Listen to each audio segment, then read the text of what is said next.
This is how our team made AWOL Android for the Qubble Game Jam in a week. Andrea and Jasper worked on the programming, Sophie did mostly art, and Peak22 produced our soundtrack. The theme was out of place, so right after we got back from Chinese school, we started brainstorming. After getting through some questionable ideas like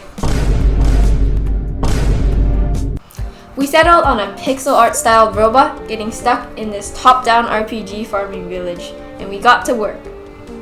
This is Andrea. After we added basic character movement and a simple enemy, I tried to add coyote time, but let's just say I started crashing out and I just ended up pasting code from another game.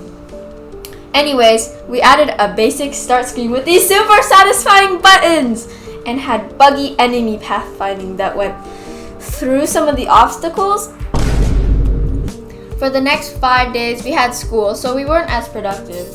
On day 2, we added a satisfying button sound, tweaked the controls, and updated the robot sprites. We tried to add a feature where the trees would fall if you stood on it for too long, and tried to get the portals to work, but they just didn't work. While designing the robot, I went through 3 different robot drawings, especially because it was my first time doing pixel art, and everyone, well, mostly Andrea, kept on insulting my pixel art, but I managed to settle on this little cute guy. On day 3, Jasper got the trees to fall with the tween. It took me the entire time to get the portals to work because of this circular preload reference bug where level 1 would preload level 2, which would preload level 1.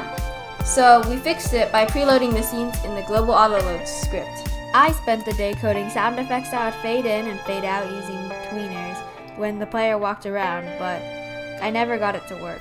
We also got started on a tutorial level. Then on days 4 through 7, we added portal art, grass in the background. We finished the tutorial, and we also added a cool font, and we replaced the assets for this tree. And we actually had a lot of enemy pathfinding bugs. Like, it took us 30 minutes to realize the enemy's pathfinding didn't work because we didn't add a navigational area node. And then on the final day, we put in the final assets and a better start screen and a hastily thrown together tutorial.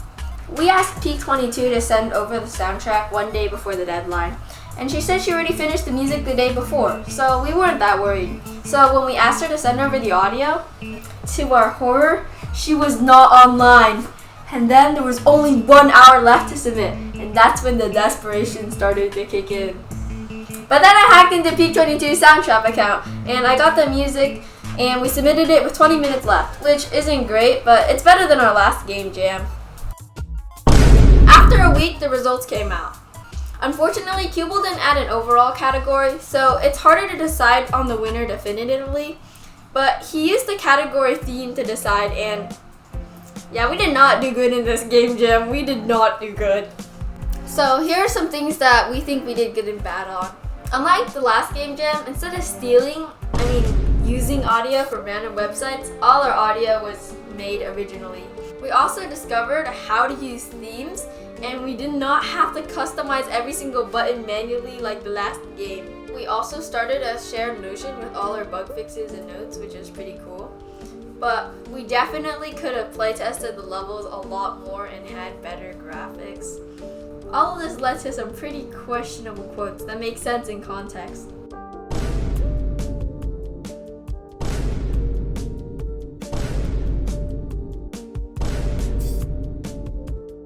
Anyways, we had lots of fun making this game jam, so yay. Thank you Qubble for hosting this jam, and you can check out other games made in the jam in the description.